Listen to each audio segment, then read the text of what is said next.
It was one of those quiet afternoons in Maplewood, a small suburban neighborhood where nothing exciting ever seemed to happen. The air carried the faint smell of freshly cut grass, and the sound of birds chirping filled the silence. People were going about their day, some walking their dogs, others watering their lawns or chatting over fences.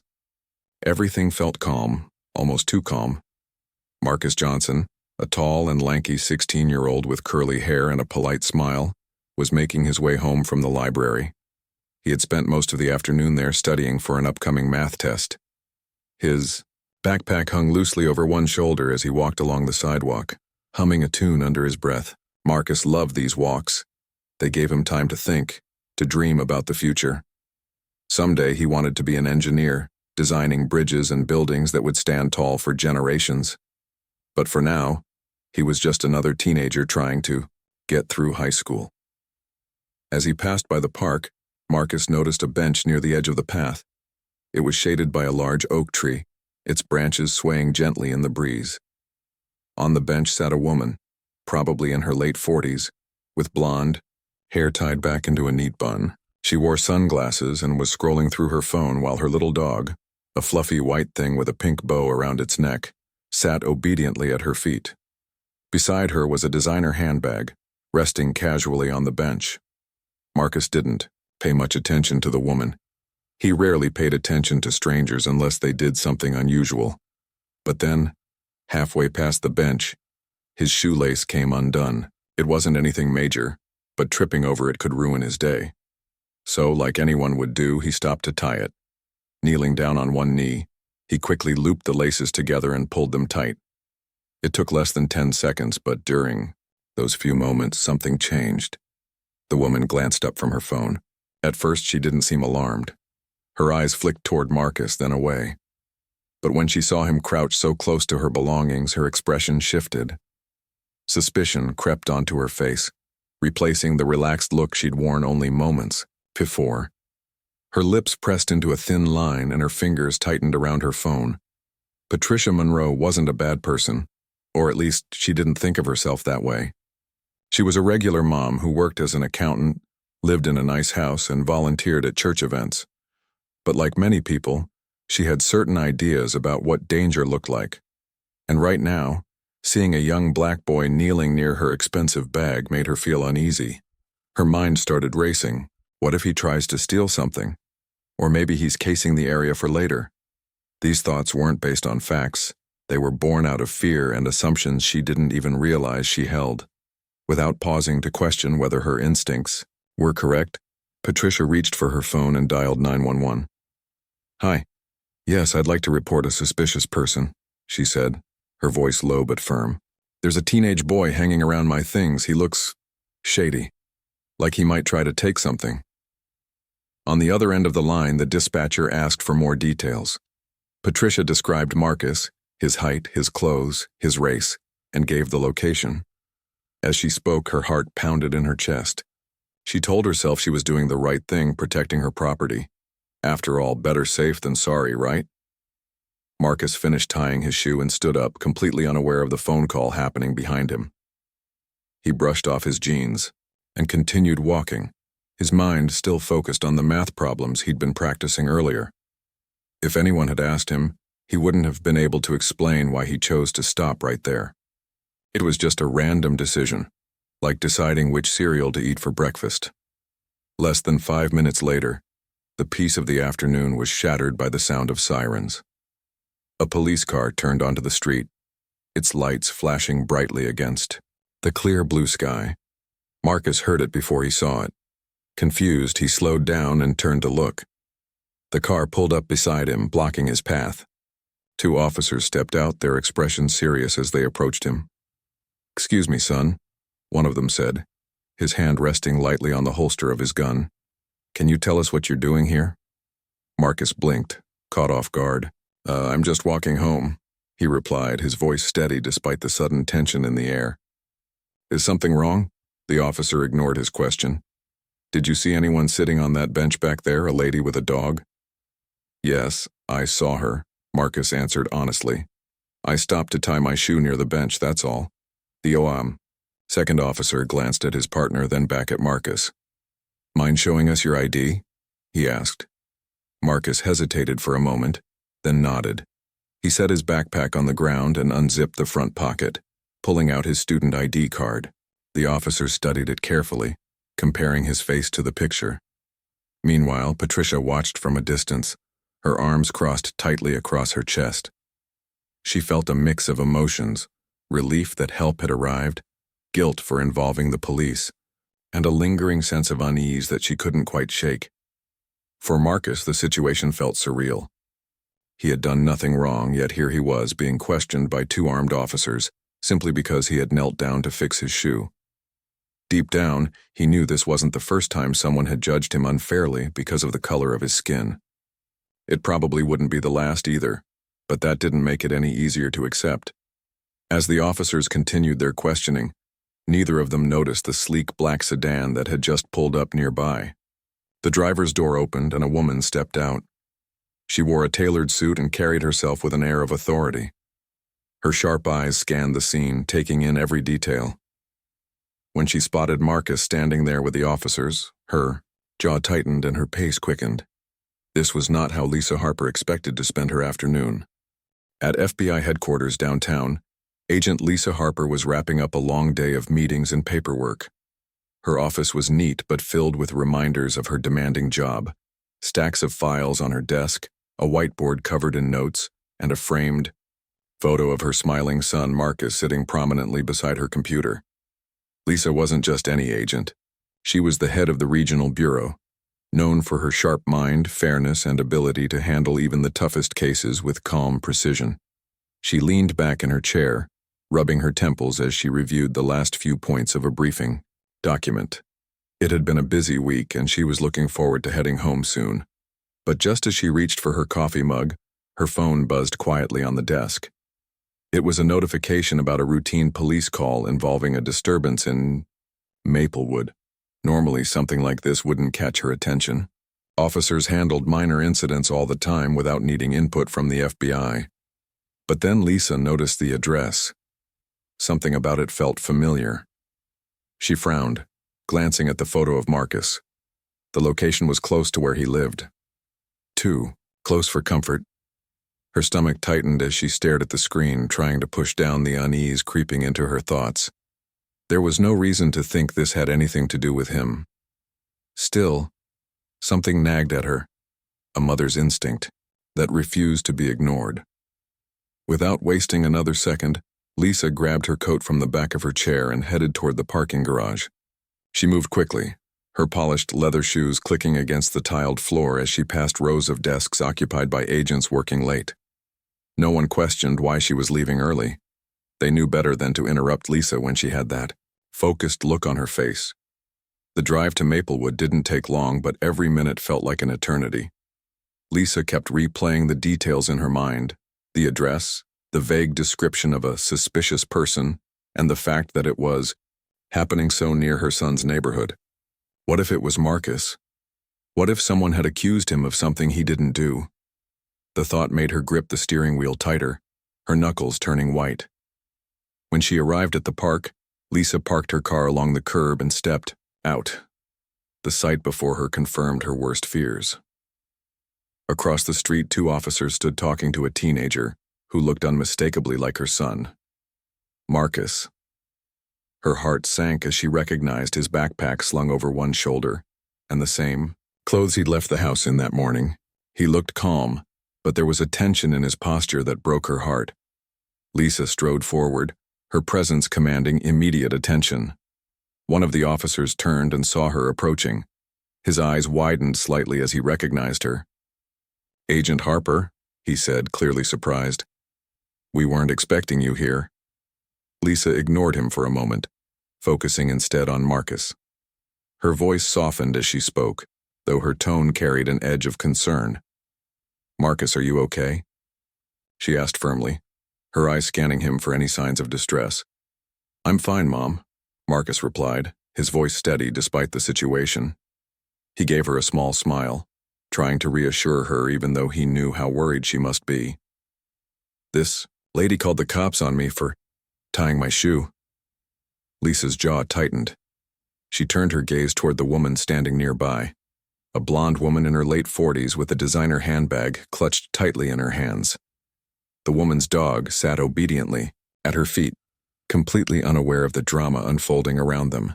Lisa took a deep breath, forcing herself to stay composed as she addressed the woman. "Ma'am," Lisa began, her voice deceptively soft but laced with authority. "Can I ask what exactly prompted you to call law enforcement?" The woman, Patricia Monroe, hesitated, caught off guard by the sudden appearance of such an imposing figure. She glanced nervously between Lisa and the badge clipped to her belt, her confidence wavering. For a brief moment she struggled to find the right words. "Well, I thought he was acting suspiciously," she stammered, her voice trailing off as realization dawned on her face. This wasn't just any authority figure. This was the FBI chief. Lisa's expression remained calm, but her eyes narrowed slightly. She could see the gears turning in Patricia's mind as the weight of the situation began to sink in. "Suspiciously?" Lisa repeated, her tone sharpening ever so slightly. "My son was tying his shoe. Did you see him touch your belongings? Threaten you in any way?" Patricia shook her head, avoiding eye contact. "No, but nothing," Lisa interrupted, her voice cutting through the air like steel. She stepped closer, her height and demeanor making Patricia shrink back slightly. "You profiled him based on nothing more than the color of his skin. Do you understand how dangerous that is? What if these officers had reacted differently? What if this escalated into something worse?" The crowd that had gathered began murmuring among themselves. Some people nodded in agreement while others shifted uncomfortably, unsure of what to say. Patricia opened her mouth to defend herself but found no words. For the first time in years, she felt truly ashamed. Lisa turned back to the officers, her professional mask slipping back into place. "Is there any evidence to suggest my son committed a crime?" she asked, her voice firm and direct. The officers exchanged glances, clearly uneasy under her scrutiny. "No, ma'am," one of them admitted reluctantly. "There's no evidence. We were just following up on the report." Lisa nodded once, her expression unreadable. "Then I suggest we wrap this up. My son has done nothing wrong, and I expect this matter to be resolved immediately." With that, she gestured for Marcus to follow her. As they walked away, Lisa placed a reassuring hand on his shoulder, her touch light, but full of meaning. Marcus didn't say anything, but he appreciated the gesture. He knew how hard it must have been for her to keep her composure in such a charged situation. Back at the park bench, Patricia stood frozen, her cheeks flushed with embarrassment. She watched as Lisa and Marcus disappeared into the distance, their figures growing smaller with each step. The weight of what she had done pressed heavily on her chest. She hadn't meant to cause trouble, or at least that's what she told herself. But seeing the anger and disappointment in Lisa's eyes made her realize just how wrong she had been. As Lisa and Marcus reached her car, she finally allowed herself to exhale. "Are you really okay?" she asked again, her voice softer now that they were alone. Marcus nodded, giving her a reassuring smile. "Yeah, Mom. I'm used to stuff like this. It's not the first time someone's looked at me funny." Lisa's heart ached at his words. She wanted to shield him from the harsh realities of the world, but she knew she couldn't. All she could do was stand by him and fight for justice whenever she could. "I'm sorry you had to go through that," she said, pulling him into a tight hug. "But I'm proud of how you handled it. You stayed calm and respectful even when you didn't deserve to be treated that way." Marcus hugged her back, feeling a mix of emotions, frustration, sadness, but also gratitude for having a mom who always had his back. "Thanks, Mom," he said quietly. "Let's just go home." As they drove away, Lisa couldn't stop thinking about what had happened. She knew this wasn't an isolated incident. Stories like Marcus's played out across the country every day, often with far worse outcomes. Something needed to change, and she was determined to be part of that change. But for now, all she wanted was to get her son home safe and make sure he knew he was loved. And so, with the sun beginning to set behind them, Lisa and Marcus left the park behind, ready to face whatever challenges lay ahead. Together. The ride home was quiet, but the silence between Lisa and Marcus spoke volumes. Lisa kept her eyes on the road, her hands gripping the steering wheel a little tighter than usual. Her mind was racing with thoughts about what had just happened. She replayed every detail in her head, the way Patricia had looked at Marcus, the hesitation in the officers' voices, and the murmurs of the crowd that had gathered. It wasn't just anger she felt. It was frustration, sadness, and a deep sense of responsibility. As a mother, she wanted to protect her son from the world's harshness. As an FBI chief, she knew she had the power to do something about it. Marcus stared out the window, watching the trees and houses blur past. He wasn't crying or even visibly upset, but Lisa could tell he was processing everything. His jaw was clenched slightly, and his fingers tapped absent-mindedly against his knee. She glanced at him occasionally, wishing she could say something to make it all better. But there were no magic words for this kind of pain. Instead, she reached over and placed a hand on his arm, giving it a gentle squeeze. He turned to look at her and offered a small smile, letting her know he appreciated the gesture. When they finally pulled into their driveway, Lisa parked the car and turned off the engine. For a moment, neither of them moved. The house stood, quiet and still, a stark contrast to the chaos they'd just left behind. Finally, Lisa broke the silence. "We'll talk more about this later," she said, her voice soft but firm. "But right now I need you to go inside, relax, and focus on yourself. You've been through enough today." Marcus nodded and stepped out of the car. He grabbed his backpack from the back seat and headed toward the front door, leaving Lisa sitting alone for a few moments. She leaned back in her seat, closing her eyes as she tried to gather her thoughts. There was so much to do, so many things she needed to address. But first, she had to take care of her son. That came before everything else. Once inside, Marcus dropped his backpack by the couch and headed straight to his room. He didn't slam the door or throw anything. He rarely got angry like that. But Lisa could hear the faint sound of music coming from behind his closed door. It was one of his favorite playlists, full of upbeat songs that always seemed to lift his spirits. She smiled faintly, glad he had found a way to cope. Still, she made a mental note to check on him later, just to make sure he was okay. Meanwhile, Lisa sat down at the kitchen table with her laptop. She opened a blank document and began typing. At first, it was just notes, random ideas and reminders jotted down as they came to her. But soon, those notes turned into a plan. She wrote about community workshops, training sessions for law enforcement, and public discussions aimed at addressing racial profiling and implicit bias. She knew these weren't quick fixes, but they were steps in the right direction. And as someone in a position of authority, she had the resources and influence to make them happen. While she worked, her phone buzzed repeatedly with notifications. Messages from colleagues, friends, and even reporters poured in, asking about the incident in Maplewood. News traveled fast, especially when the FBI chief was involved. Most of the messages were supportive, but some were critical, questioning whether she had overstepped her bounds by intervening personally. Lisa ignored them all for now. She would deal with the media and public opinion later. Right now, her focus was on making sure something like this didn't happen again, not to Marcus and not to anyone else. After finishing her initial draft, Lisa decided it was time to check on Marcus. She knocked lightly on his bedroom door before stepping inside. He was lying on his bed, headphones on, staring up at the ceiling. When he saw her, he removed one earbud and sat up, giving her a curious look. "What's up?" he asked. "I just wanted to see how you're doing," Lisa replied, sitting down beside him. "You've been through a lot today, and I want you to know you can talk to me about anything." Marcus hesitated for a moment, then shrugged. "I'm fine, Mom. Really. Stuff like this happens sometimes. I knew it would eventually. It's just frustrating, you know?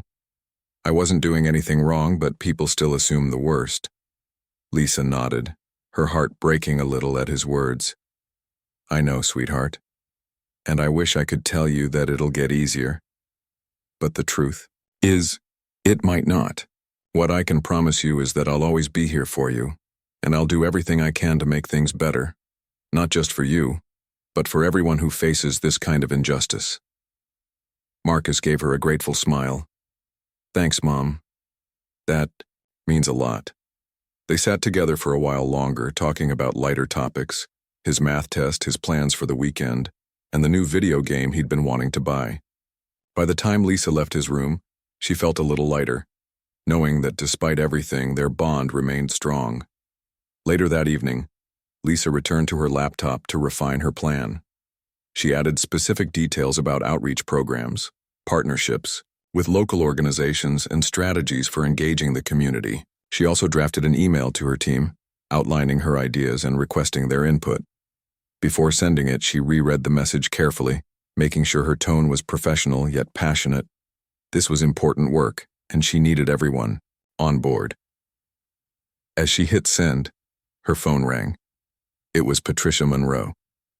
Lisa hesitated for a moment, debating whether to answer. Part of her wanted to ignore the call entirely, but another part, a more rational part, knew that ignoring the problem wouldn't solve anything. Taking a deep breath, she answered, "Agent Harper speaking." There was a long pause on the other end before Patricia finally spoke. Her voice trembled slightly, filled with guilt and regret. "Agent Harper, I wanted to apologize. I realize, now that I made a terrible mistake. I shouldn't have called the police on your son. I acted out of fear and assumptions, and I'm so sorry for causing him, and you, any trouble." Lisa listened silently, letting Patricia finish without interrupting. When the woman stopped speaking, Lisa took a moment to collect her thoughts. "Thank you for apologizing," she said finally, her voice calm but firm. "It takes courage to admit when you're wrong, and I appreciate that. But I hope you understand that this isn't just about my son. It's about the countless others who face similar situations every day because of prejudice and bias. An apology is a good start, but real change requires action." Patricia nodded, though Lisa couldn't see her. "I understand. I want to make things right. If there's anything I can do, community service, attending workshops, anything, I'm willing to help." Lisa considered this for a moment. While she doubted Patricia's actions could fully undo the harm she had caused, her willingness to learn and grow was a step in the right direction. "I'll be organizing some workshops and events in the coming weeks," Lisa said. "If you're serious about making amends, I encourage you to attend. Educating ourselves and others is the first step toward creating a better future." Patricia agreed, promising to participate. After ending the call, Lisa sat back in her chair, feeling a mix of emotions. She was still angry about what had happened, but she also felt a glimmer of hope. Change was possible, but it wouldn't come easily. It would require effort, patience, and a commitment to listening and learning. By the time she finished working for the night, it was late. The house was quiet except for the hum of the refrigerator in the kitchen. Lisa walked down the hallway and peeked into Marcus's room. He was asleep, his headphones dangling loosely around his neck. She smiled softly, pulling the blanket up over his shoulders before turning off the light. Back in her own room, Lisa climbed into bed, exhausted but determined. Tomorrow would bring new challenges, but she was ready to face them. For Marcus, for her community, and for herself, she vowed to keep fighting. For justice, for understanding, and for a world where no child had to endure what her son had gone through that day. The next morning, Lisa woke up early, her mind already buzzing with plans and ideas. She knew the incident in Maplewood wasn't something that could be brushed aside or forgotten. It was a symptom of a much larger problem, one that needed to be addressed head-on. As she brewed a cup of coffee in the kitchen, she thought about the steps she could take to turn this painful moment into an opportunity for growth. Not just for herself and Marcus, but for the entire community. Marcus shuffled into the kitchen, a short while later, still half asleep. He poured himself a bowl of cereal and sat down at the table, yawning. "Morning, Mom," he mumbled between bites. "Good morning," Lisa replied, sliding a mug of coffee toward him. "How are you feeling today?" Marcus shrugged. Okay, I guess, just tired. Lisa nodded, understanding completely. She reached across the table and placed a hand on his arm. I know yesterday was tough, and I don't want you to feel like you have to pretend everything's fine if it's not. But I also want you to know that we're going to make something good come out of this. We're going to use it to help people. Marcus looked up, curiosity lighting his eyes. What do you mean? Lisa smiled, glad to see him interested. I'm organizing workshops and events to talk about racial profiling and bias. Things like what happened to you. These conversations aren't easy, but they're important. And I want you to be part of it, if you're comfortable, Marcus. Thought about it for a moment, then nodded slowly. Yeah, I think I'd like that. Maybe it'll help other kids who've been through the same thing. That's exactly what I'm hoping for, Lisa said, squeezing his hand. Change starts with awareness. If we can get people talking, we can start breaking down those walls. Later that day, Lisa headed back to FBI headquarters to finalize her plans. Her assistant greeted her warmly as she walked into the office, handing her a stack of messages and updates. The team had already started working on her proposals, and several local organizations had expressed interest in collaborating. Lisa felt a surge of gratitude for their support. She knew she couldn't tackle this alone, and having a strong network behind her made all the difference. As she reviewed the materials, Lisa decided to reach out to Patricia again. While she still harbored some frustration toward the woman, she recognized that Patricia's willingness to learn was a rare and valuable opportunity. If handled correctly, this could become a powerful example of accountability and growth. Lisa picked up the phone and dialed Patricia's number. Patricia answered on the second ring, her voice hesitant. Agent Harper, is everything okay? Yes, everything's fine, Lisa assured her. I wanted to let you know that I'm moving forward with the workshops I mentioned earlier. They'll begin next week, and I'd like you to attend. Your participation could send a strong message that owning up to our mistakes is the first step toward change. Patricia hesitated, clearly nervous about stepping into such a public role. Are you sure? I don't want to make things worse. You won't, Lisa interrupted gently. This isn't about shaming you. It's about learning together. You'll hear from others who've experienced similar situations, and you'll have a chance to share your perspective too. It won't be easy, but it will be worth it. After a long pause, Patricia agreed. Okay, I'll be there. Satisfied, Lisa ended the call and turned her attention to the rest of her tasks. Over the next few days, she worked tirelessly to prepare for the workshops. Flyers were printed and distributed throughout the neighborhood. Social media posts went live and invitations were sent to key figures in law enforcement, education, and community leadership. The response was overwhelming. Far more people signed up than Lisa had anticipated.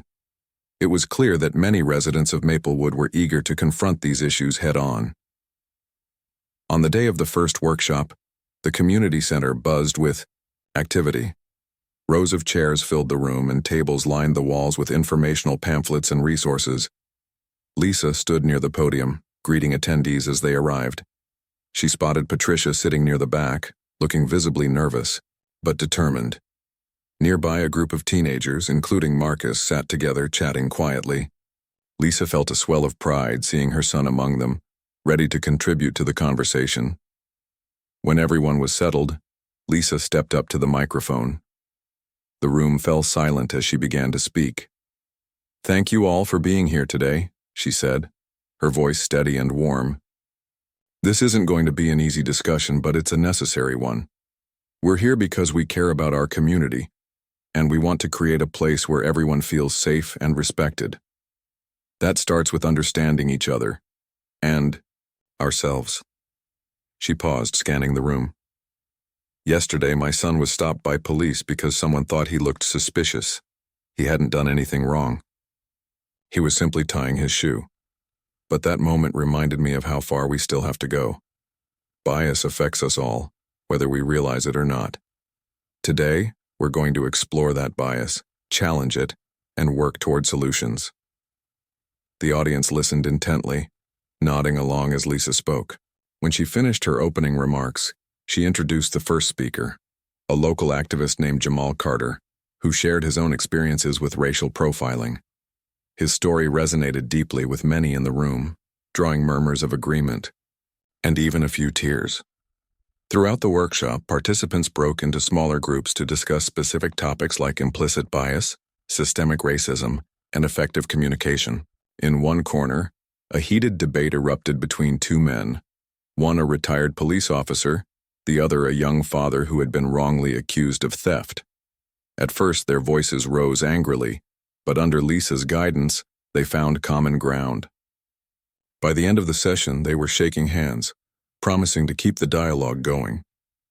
Patricia stayed quiet for most of the event, listening carefully to every word. During the final Q&A session, she raised her hand timidly. When Lisa called on her, Patricia stood up, her hands trembling. I want to apologize publicly," she began, her voice shaky. "What I did was wrong. I judged someone unfairly, and I caused harm. I'm here today because I want to learn how to do better, for myself, for my family, and for my community." Her words hung in the air for a moment before applause broke out. Some people cheered while others nodded in approval. Lisa watched proudly as Marcus gave Patricia a small smile from across the room. It was a gesture of forgiveness, though not necessarily absolution. Healing took time, and trust had to be earned. By the end of the workshop, the atmosphere in the Yadi room had shifted. People lingered afterward, exchanging contact information and making plans to continue the conversation. Lisa stood by the door, thanking each attendee as they left. When Patricia approached her, Lisa offered a genuine smile. "Thank you for coming," she said. "And thank you for speaking up. That couldn't have been easy." "It wasn't," Patricia admitted, "but it felt right. I hope I can prove to you and to everyone else that I'm serious about changing." "I believe you," Lisa replied, "and I'll be here to support you every step of the way." That evening, Lisa returned home exhausted but hopeful. Marcus was waiting for her in the living room, sprawled out on the couch with a book. "How did it go?" he asked, setting the book aside. "It went well," Lisa said, sinking into the chair beside him. "People showed up, listened, and engaged. There were tough moments, but overall I think it was a success." Marcus grinned. "That's awesome. Did Patricia show up?" "She did," Lisa confirmed. "And she apologized publicly. It was brave of her to put herself out there like that." "Good for her," Marcus said, surprising even himself with the sincerity in his voice. "Maybe she really does want to change." Lisa nodded. "Maybe she does. Either way, we've planted a seed. Now it's up to all of us to nurture it." They sat together in comfortable silence for a while, reflecting on the day's events. Despite the challenges ahead, they both felt a renewed sense of purpose. Change wouldn't happen overnight, but they were committed to doing their part, to fighting for a world where no one would ever have to endure what Marcus had gone through. As the sun set outside, casting golden light through the windows, Lisa leaned back in her chair, closing her eyes for a moment. For the first time in days, she allowed herself to feel a flicker of optimism. This was only the beginning, but it was a start, and sometimes that was enough. In the weeks that followed the workshop, Maplewood began to change, slowly but surely. The conversations sparked by Lisa's efforts rippled through the community like waves, touching lives in ways both big and small. People who had never spoken to one another before started exchanging greetings at the grocery store or stopping for a chat on the sidewalk. It wasn't perfect. There were still moments of tension, misunderstandings, and old habits creeping back in, but there was progress. And for Lisa, that was enough to keep going. At FBI headquarters, Lisa continued her work with renewed determination. She knew the workshops were just the beginning. Real change required consistent effort over time. She expanded her outreach programs, partnering with schools, churches, and local businesses to create ongoing initiatives aimed at fostering understanding and breaking down barriers. Flyers advertising these events appeared on bulletin boards across town, and soon more people began showing up, not just out of curiosity, but because they genuinely wanted to learn and grow.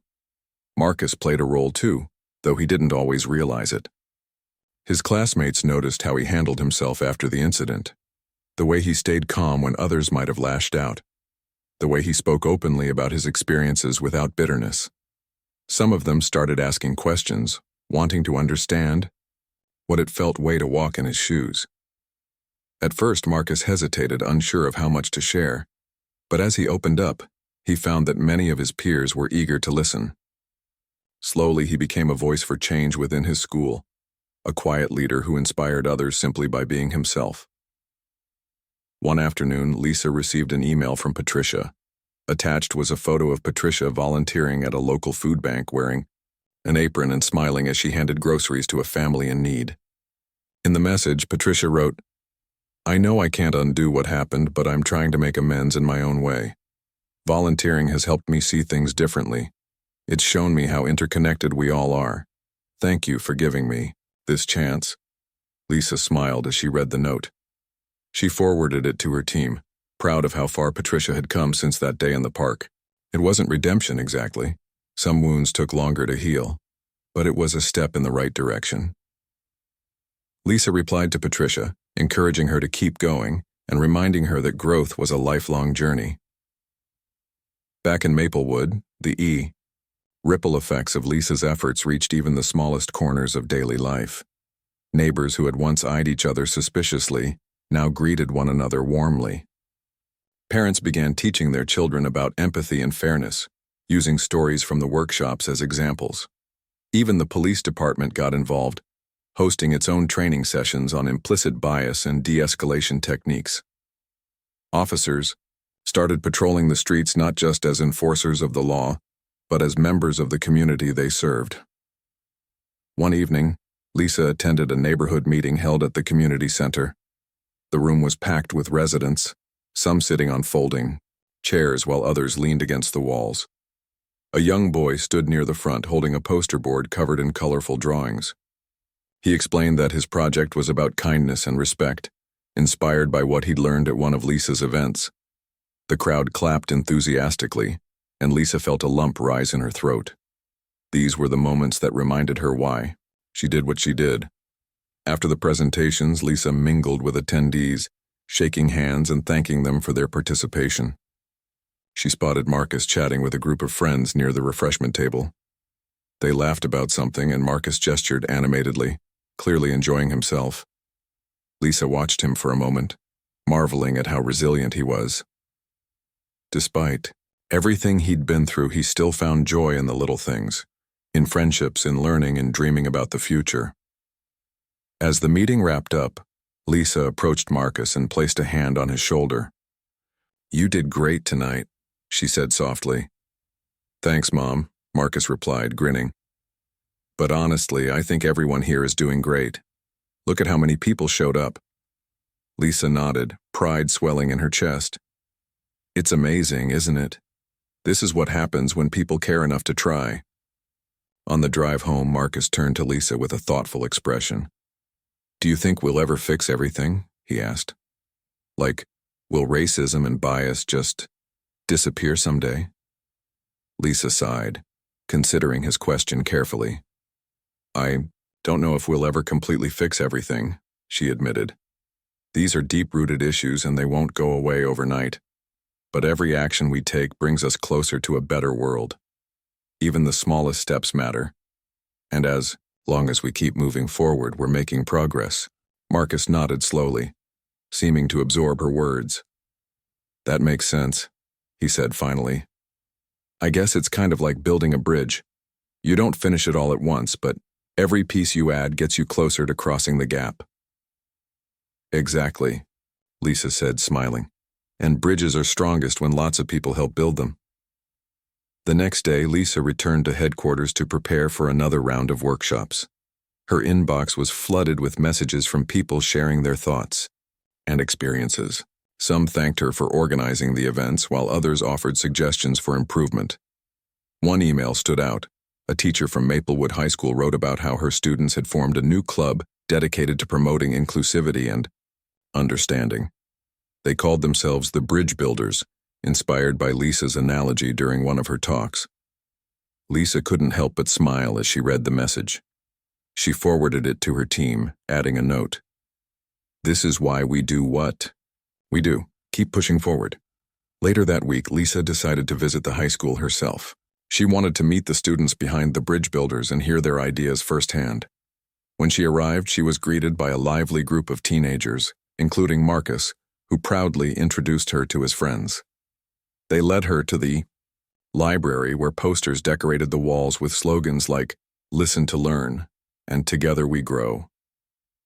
The energy in the room was infectious, and Lisa felt a surge of hope as she listened to the students discuss their plans.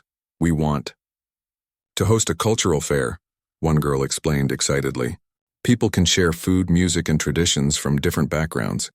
It'll be fun, but also educational. And we're working on a podcast," added another student. "We'll interview people about their experiences with bias and share tips for how to handle tough situations." Lisa beamed, impressed by their creativity and passion. "These are fantastic ideas," she said. "Let me know if there's anything I can do to support you. You're doing incredible work." As she left the school, Lisa reflected on how much had changed since that tense afternoon in the park. What had started as a painful moment had grown into something beautiful, a movement driven by ordinary people determined to make a difference. It wasn't perfect, and there was still so much work to be done. But Lisa believed in the power of collective action, in the strength of a community united by shared values. That evening, as she sat on the porch with Marcus watching the sunset, Lisa felt a deep sense of gratitude.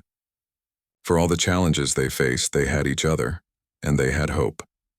Marcus leaned back in his chair, stretching his legs out in front of him. "You know, Mom," he said after a while, "I think we taught them more than they taught us." Lisa chuckled softly, reaching over to ruffle his hair. "Maybe you're right, kiddo, but either way, we're all learning together. That's what matters." They sat in comfortable silence, letting the colors of the sky wash over them. The road ahead wouldn't always be easy, but for now they were content knowing they were heading in the right direction, together. As the weeks turned into months, Maplewood continued to transform in subtle but meaningful ways. The workshops Lisa had started became a regular part of life in the community, drawing participants from all walks of life. Teachers incorporated lessons on empathy and bias into their classrooms. Parents talked openly with their children about fairness, and local businesses displayed signs pledging support for inclusivity. It wasn't a perfect world. There were still moments of tension, misunderstandings, and old prejudices creeping back. But the town was learning how to face these challenges head-on. For Marcus, life began to feel a little lighter. He noticed small changes in the way people treated him, not just in school but around the neighborhood too. Strangers smiled at him more often, shopkeepers greeted him warmly, and even some of his teachers seemed to go out of their way to check in on him. It wasn't dramatic or earth-shattering, but it made a difference. For the first time in a long while, Marcus felt like he could breathe a little easier. One Saturday morning, Lisa decided to take Marcus out for breakfast at a cafe they both loved. The place was bustling with activity, families enjoying pancakes, friends chatting over coffee, and kids coloring on paper placemats. As they waited for their food, Lisa glanced across the table at her son. "How's everything going?" she asked, stirring sugar into her tea. Marcus shrugged, then grinned. "It's good, Mom. Honestly, I think things are better now than they've been in a while." Lisa raised an eyebrow, curious. "Better how?" "I don't know," Marcus said, thinking for a moment. "People just seem nicer, I guess, like they're trying harder to understand each other. Even Mr. Harris, the guy who always yells if someone steps on his lawn, he waved at me yesterday. That never happens." Lisa laughed softly, shaking her head. "Well, miracles do happen sometimes." They spent the rest of the meal talking about lighter topics: Marcus's upcoming basketball game, Lisa's plans for the next workshop, and the new movie they wanted to see together. It was a rare moment of normalcy, one they both cherished. Afterward, as they walked back to the car, Marcus spotted Patricia Monroe sitting at an outdoor table with her dog. She waved hesitantly when she saw them, and Marcus surprised himself by waving back. When they got home, Lisa settled onto the couch with a stack of papers, reviewing feedback from recent events. Marcus joined her, flipping through a magazine as she worked. "Hey, Mom, he said after a while. Do you ever get tired of doing all this stuff? Like, doesn't it wear you out? Lisa paused, setting her pen down. Sometimes, she admitted. There are days when it feels like, no matter what I do, it's not enough. But then I remind myself why I started in the first place. I'm doing this for you, Marcus. For your future and for everyone else who deserves to live in a world where they're treated fairly. Marcus nodded, his expression thoughtful. I know. And I'm really proud of you, you know that? You're making a big difference. Lisa reached over and squeezed his hand. We're making a difference, kiddo. Together. Later that evening, Lisa attended a meeting with the mayor and other community leaders to discuss the progress they'd made so far. The room buzzed with energy as people shared success stories and brainstormed ideas for the future. One leader mentioned that crime rates in Maplewood had dropped significantly since the workshops began, attributing the decline to stronger relationships between residents and law enforcement. Another highlighted the rise in volunteerism, noting that more people were stepping up to help their neighbors in need. When it was Lisa's turn to speak, she stood up and addressed the group. This isn't my victory, she said firmly. It belongs to all of us, to every person who showed up, listened, learned, and took action. Change doesn't come from one person. It comes from a community working together. We've taken important steps, but we can't stop now. There's still so much more to do. Her words earned a round of applause, and several attendees approached her afterward to thank her for her leadership.